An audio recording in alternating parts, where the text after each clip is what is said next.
Hey guys, hope you all have been well. Welcome back to my channel. On today's video, as you can see from the title, I'm going to be revisiting old MAC favorites. So if you're new to makeup, before the 2016 boom of the community and the industry, MAC was a staple of makeup, and I did use it since I was in college. So I definitely have had my fair share of time using the products and still have quite a bit of a collection going in my current stash. So with that said, I'm going to get straight into it. I have the website going on my laptop just in case I miss anything. So I'm gonna try and go section by section and let's see where we end up. The first thing I wanted to talk about are eyeshadows, and I'm just gonna talk about 4 specifically that I used to death. And by that I mean I not only hit pan on them, but I was nearly done with the pan.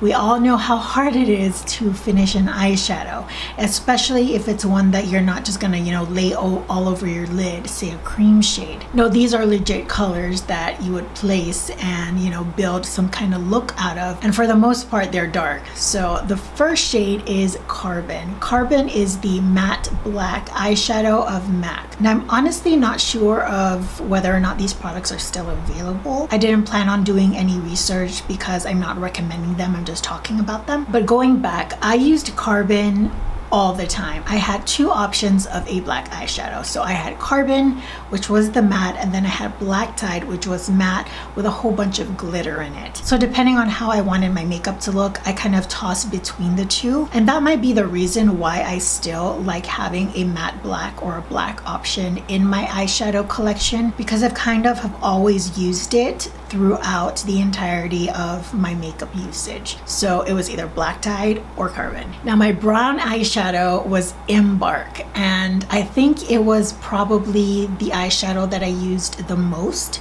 because I would just wash it all over my lid. I would use it as an eyeliner, outer corner. It was just my favorite out of the 4 that I'm mentioning in this section. It was such a staple. It was a richer brown, but if blended out and blown out, you can definitely diffuse the intensity, and I think that's what I loved so much about it. And Embark, along with one of the black shades that I mentioned, was my ultimate going out look. So I would do brown through my transition increased, and then I do black on my lids, black eyeliner, lashes. That was my go-to look for when my friends and I would go out in college. Now as far as my shimmer shade, this is a little shocking, but it was Satin Taupe.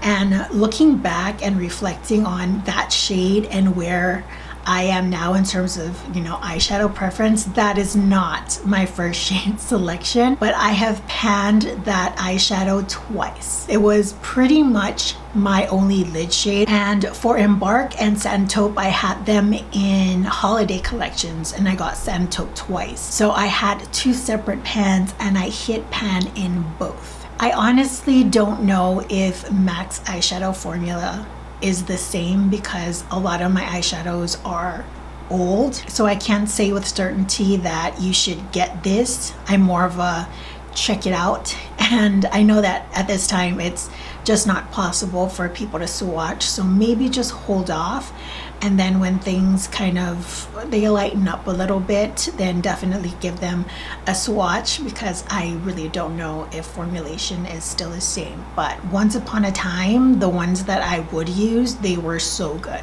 All right, so now we're going to be moving on to lips, and lips was very specific because there's only a couple that stand out in my brain as I always use these shades, and those 3 lipsticks are, first and foremost, Viva Glam 2. That is my ultimate go-to lipstick of all time.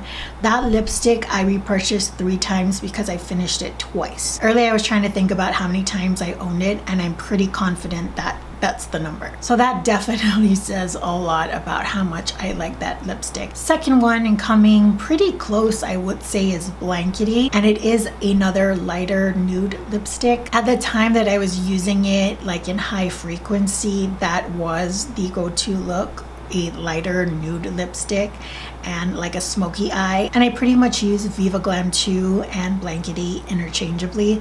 It was one or the other, but Blankety was the second most used MAC lipstick I've ever owned. And the last lipstick that I wore to death was Brave. And this lipstick came on the heels of the recommendation from Sammy. What was her name? Beauty Crush. Beauty Crush. She's this gorgeous woman based in London.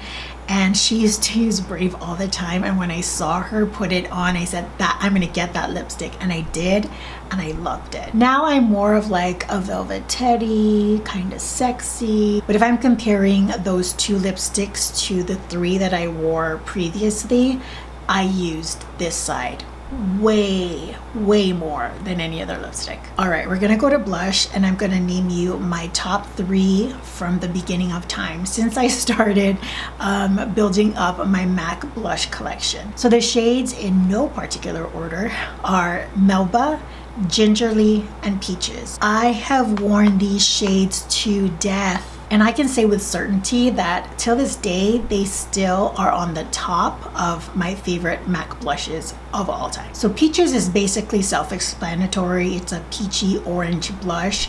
So great on tan skin, and it's so pigmented. Melba is your peachy pink, and I think that it's one of those blushes where in the pan it doesn't look like much, but when you put it on the cheeks, it is absolutely stunning. And Gingerly happens to be my standard for neutral blushes. It's what started my love with neutral blushes, which happens to be my favorite. It's either like a neutral blush or peach blush. Those are pretty much the two categories that I have a plethora of shades from, but Gingerly definitely started it all for me. I think I'm gonna run through this pretty quickly because I can talk about a few different types of foundations they have. Studio Fix Fluid is pretty full coverage for a liquid foundation. They do have a fuller coverage option, and it's like plaster for the skin, but in terms of liquid foundation, Studio Fix Fluid, it's a good foundation. It's a little bit more full coverage than I like having on now. Studio Fix Powder Plus Foundation, this is very full coverage foundation.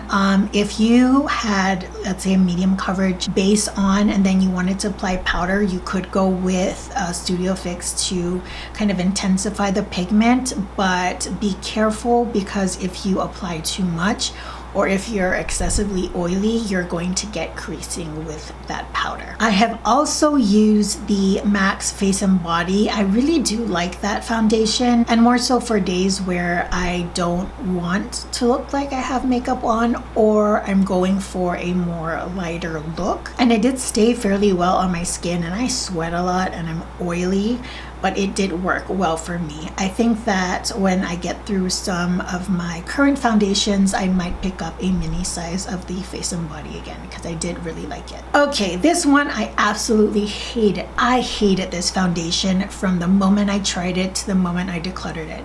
This is the Studio Sculpt SPF 15 foundation. I know this is more of like revisiting more of products that I liked, but I have to talk about this because I didn't like it. This was the streakiest, no coverage foundation I have ever tried, point blank, period. And I tried again to make it work, but it just didn't look good. And Face and Body, for me, it's not, I mean, it's barely there coverage, but it blended into my skin. Studio Sculpt just stayed on the surface, and I just had all these streaks on my skin. It's traumatic thinking about it because it was horrible. Here we have the plaster foundation, and that is MAC's Full Coverage Foundation. I've yet to try a foundation that is as full coverage as this one is. I used to have two, and I think around 2013, 14, 15, somewhere around there, I used to use this on my channel all the time. You pretty much didn't need concealer. You really didn't need much else on your face because it would blank out everything, every imperfection, every discoloration. It would cover it up. It could cover up your deepest, darkest secrets. That's how much pigment there is. The issue with this is that it is thick. You do feel it on the skin. It is heavy. It is on there. So it might not be something you would want to use, say, for an all-day wear, but if you're going out, maybe you're trying to do some photo shoots, maybe you're in a pageant, that might be your go-to. I did try Studio Tech for a little bit, but I ended up not really liking the way that it kind of sat on my skin. But I will tell you that this is my mom's go-to foundation. I have literally ordered her, I'm not even joking, at least 12 compacts at this point. She uses it every single day. Without diving too much into brushes, I can pretty much give you some favorites that I've had from the beginning. But off the top of my head, because that's, I mean, it's stuck in there, we have the 217, which is the white-haired fluffy blending brush. Such a great brush. If I'm not mistaken, and correct me if I'm wrong, but it might have been the inspiration for all of the white hair brushes, because that was the staple white hair brush of the time. You also have the 224, that might be another staple brush, which is a fluffier black haired brush. With MAC, however, it is worth noting that some of their black hair brushes are they're a little scratchy on the skin, particularly with their face brushes. Not so much 224, but I've had one bad experience. It might be worth noting where it's made. I usually find that the France or Japan ones are the better option. 239, it's a white hair packing brush. It is still my favorite shader brush that is available on the market. I've had mine since I first purchased them, and this again was way before the 2016 mark. And lastly, it's the 219. It is their white hair pencil brush. I don't know about you, but there are some pencil brushes that are not soft, and a lot of us would use it underneath the eye and it would irritate my eyes a lot. But with the 219 being a white hair brush, it just drags really beautifully underneath my lash line, and again, it's one of those brushes that I've had forever. All these 4 brushes, the original ones that I own, I still have. That's how long they've lasted me. They are a pretty penny for a brush, but it's proven to be worth it because I still use them. That was pretty much my standard of makeup at the time. Bronzer and highlighter really wasn't a thing. It was just coming into the game. I mean, when Soft and Gentle came out, I remember walking into the freestanding store, Ala Moana Mall, and I remember seeing Soft and Gentle and Cheeky Bronze, and there was that Gold Deposit. That's what it's called, Gold Deposit. They had 3 on display and I bought all of them. With Soft and Gentle, there are a lot of different color options now on the market that kind of replicate it, but again, it's one of those things where you wonder, is Soft and Gentle where it all started? Alright guys, that is it for this video. I hope you enjoyed sticking around with me and talking about some OG makeup. It's nice every now and again to go down memory lane, and being that MAC was where it all started for me in terms of my love for makeup, I thought that it was best to start here. Let me know if you guys want me to list the makeup products for you on Instagram down below. It's such a simple look that I don't really know if it's really worth listing, but if you want it, then I can definitely list that for you. And if you're interested, you can check out all my other makeup looks on Instagram. It'll be the first link in the description box down below, where I post the photo of the makeup look along with all the products in the caption. Till the next video, I hope you all are doing well, taking great care of yourselves. I will see you all next time. Bye guys.